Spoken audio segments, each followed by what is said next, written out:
Well, it was Celtics Media Day today, and the man everyone wanted to hear from was, of course, Jayson Tatum. That's because the Celtics superstar posted this video of himself going through an on-court basketball workout on his YouTube channel over the weekend. Tatum, who is just 5 months removed from surgery for a torn Achilles, was asked if he's where he would like to be in the recovery process. Yeah, I'm in a really good spot.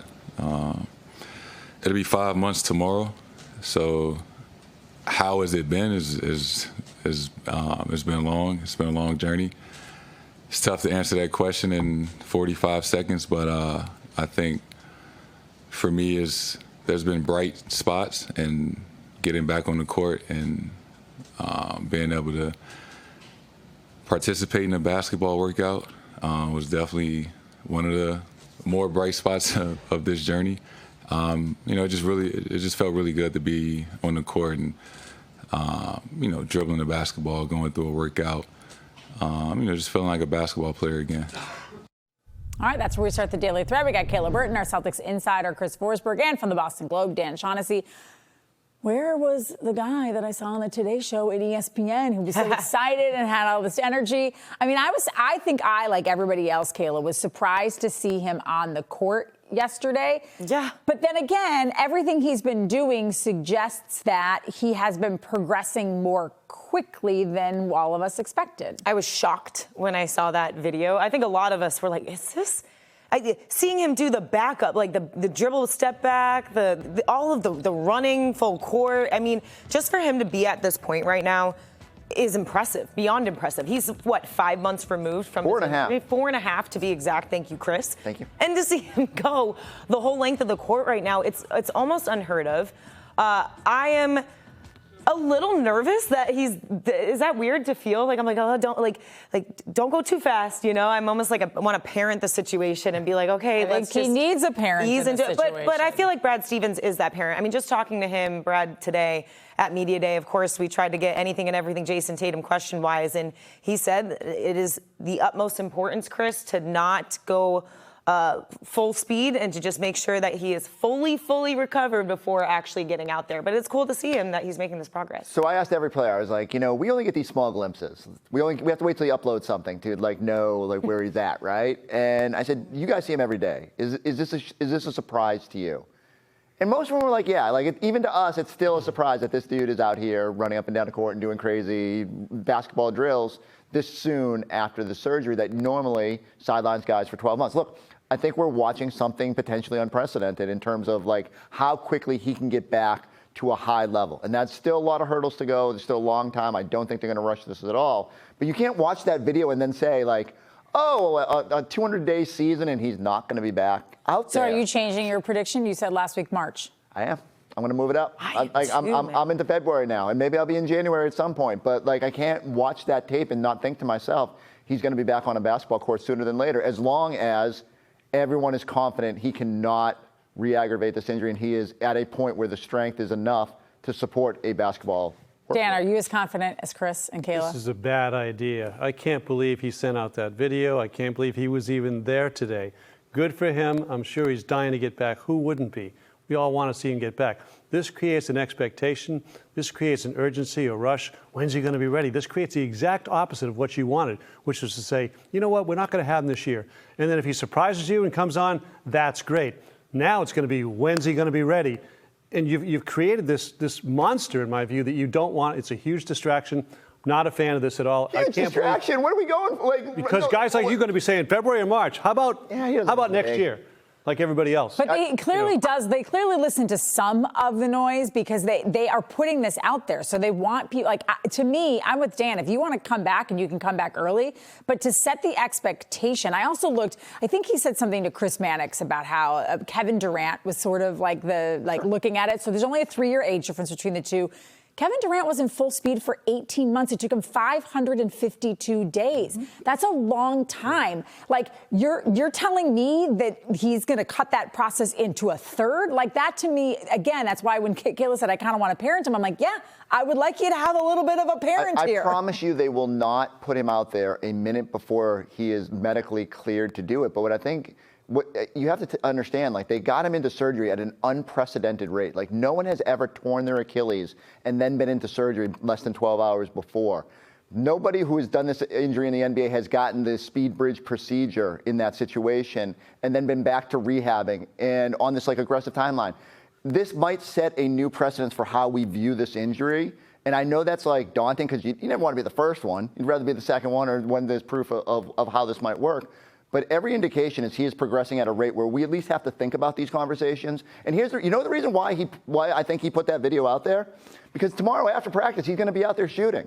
And we all would have been like, whoa, what is happening here? Like, at some point, the cameras weren't going to catch him doing this. And so we just have to, like, we can celebrate the milestones. We can understand he's still a long ways away from being ready to play basketball. But I don't think it changes, like, expectations. I think it's a chance to celebrate the milestones that he's hitting along the way. I do understand Dan's point here because maybe inevitably it does create that conversation and expectation to say, oh my gosh, he's already back out there. Hey guys, guess what? I'm putting my money on January or before then. So maybe inevitably that's what is made of this when he posts that. But I also think he's been posting really since the injury. He had a little bit of a gap of a break because obviously he was in a dark place, as Joe Mazzulla mentioned. But he's maybe just documenting this process. And I think that's what this is. But he has to understand, too, he is Jayson Tatum. He is that hero of Boston. So two things can be true. He could want to just show the documentation of this process and also create this maybe unexpected expectation that the crowd may say, oh, we thought you were posting this video. You should be back by this time. See, Dan, we're old. We don't have to document every It's not a contest to show you can come back faster than everybody else. Again, athletes are competitive. They all want to do that. Don't make it a contest. Can he beat the Durant timetable? Can he beat this timetable? No.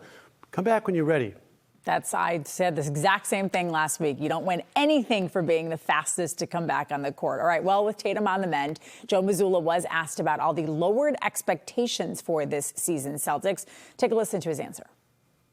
If I ever get to the point where I start, basing my motivation on the expectation of others and people that I've never met before, I'll retire and quit. So to me, it's like you wake up every day and you have a standard and expectation for your family, for your household, and then when you come in for the building. And, regardless of who's on the team, that'll never change. So it doesn't guarantee you anything, but I think, you got to be able to push yourself. You got to be able to hold yourself to a standard. And, that's not only at home, that's when you come to work every day. Well, Joe Mazzulla in midseason form. Forsberg, how are the vibes? You got a chance to, I think, mingle with just about everybody. Yeah, so, like, the vibes were good, but they were good in all 29 other cities, too, because everyone's 0-0 and you feel good about yourself. But I will say, like, I did worry going in that there would be a little bit of, things change. You don't have all that front court depth. You lost Tatum until he's healthy enough to be back out there. And so, but, like, everybody seemed energized, and no one more than Mazzulla, who I think the whole narrative has been like, oh, well, he can coach a good team, but, like, how will he do with this potentially underdog team? And I think he's really kind of embraced it. And he's taking on this challenge, and he wants to show that, much like Brad Stevens before him, he can coach up that sort of team. So I love the sort of fire and energy he brought out there today. Will that translate? I don't know. The margins are slimmer. You don't have that depth. There's a lot of question marks to fill. But I think they're going to approach this the right way. And I'll just continue to say it. Like, I keep thinking people forget that they've got Jalen, they've got Derek, they've got Peyton. Like, there's still a lot of talent here, and the East kind of stinks. So there is still a chance for you to be competitive. And until, like, I see it out there, or I see someone, the depth get exposed, I'm pretty bullish on them. All right, they do not have Al Horford anymore. This was made official over the weekend. Al Horford leaving Boston after agreeing to a multi-year deal with the Warriors. Horford spent 8 of his 18 NBA seasons with the Celtics, including the 2023-24 championship team. Here's what Brad Stevens had to say earlier today about Horford's departure. We gave Al an offer, and but there wasn't any expectation that he wouldn't take a bigger offer elsewhere and go play, because that's his right, and that's what and he's been great for us, and we very much valued our time together. Dan, this wasn't shocking to anybody. We knew he wasn't coming back. It was just more of a formality at the end of the day.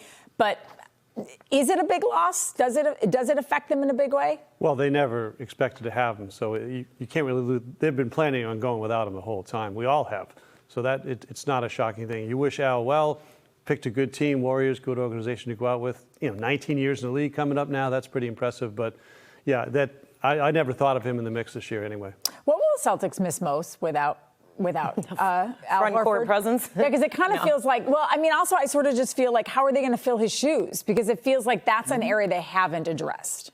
Al Horford was the father figure of this group, the father figure presence of this team. So to answer your question, they're going to miss that presence. Like you can't replace an Al Horford. Like his character. Jayson Tatum has talked about it numerous times. You would even see going to games, JT walk right up to Al, even just for advice, because he was that calming presence where he didn't have to have the ball in his hands. He didn't have to start, but he would just dictate the temperature of the team. And so you're going to miss a veteran leader in that sense. And yes, other guys like Jaylen Brown, even Xavier Tillman, who we talked today, who's maybe not going to be on the court as much. We'll see with this open competition. By the way, Xavier lost 12 pounds, and he thinks that he is in much better shape because of it. So we'll see how that front court position evolves. But just that veteran leadership presence, Al, there is something to be said about him, of course. Chris, what do they do at the front court? You got to ride with the guys you got, and hopefully Kayla, hopefully Tillman are ready, like Luka Garza. We'll see. Like you forget the years that they had Tyler Zeller and Jordan Mickey, and like they found a way. Now it helped they had an Al Horford along the way, but they'll figure that out. They've always prioritized the other spots on the floor, and you try to do it. My question to you, Trenni, 42 to the rafters? I don't know. I feel like they over-retire numbers here. But that okay. You got to divorce that anytime you have this conversation. Because that is absolutely true. But would you think about it? They put Garnett up there with only one title. But Garnett, I feel like was the reason. That I think Garnett put them over the top. I think with the Celtics will put them more over the top. It was a combination. Like if you do Al Horford, I think you also have to do Drew Holiday. Like I don't think you win a title without both of those guys. And then I don't know. I feel like at some point you have to have some numbers. We need a ring. Actually, it was really funny because a lot of these younger guys, like we were talking about the different numbers that they were getting. They go, it was just so hard to choose because all of them are in the rafters. Like I don't have as many options. It's brutal. You see 99 and.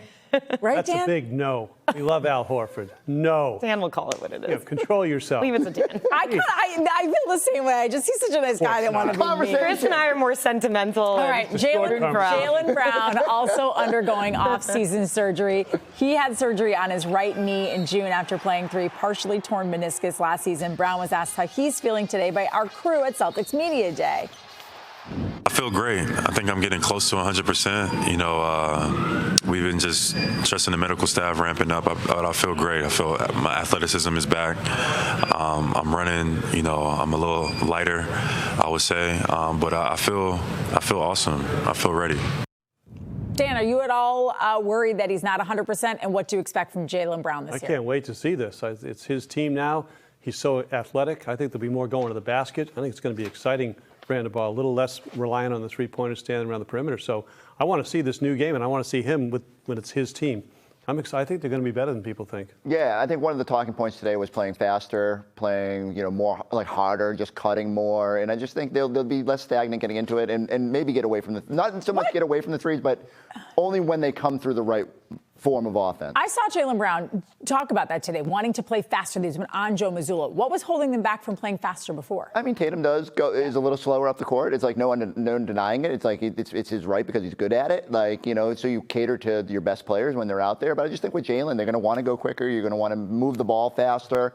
Tommy Heinsohn will love this year's team, based on the way that they would play, because they can run, and play hard, and that would be the way that Tommy would have wanted to see this group go. And then to follow up with his teammates, I asked Peyton Pritchard, I go, do you love that speed? And we all knew the answer. Peyton loves to play fast. So having the supporting cast around him play at that up-tempo speed can be just a really beneficial thing for everybody if Jaylen Brown is going to be number one. Anybody worried that he's not 100% yet, or is that just expected because I'm of really what? not worried. Yeah, it sounds honestly when you hear all these injuries going around the league with guys not being able to get ready for camp, and it sounds like these guys are as healthy as it is outside of Tatum.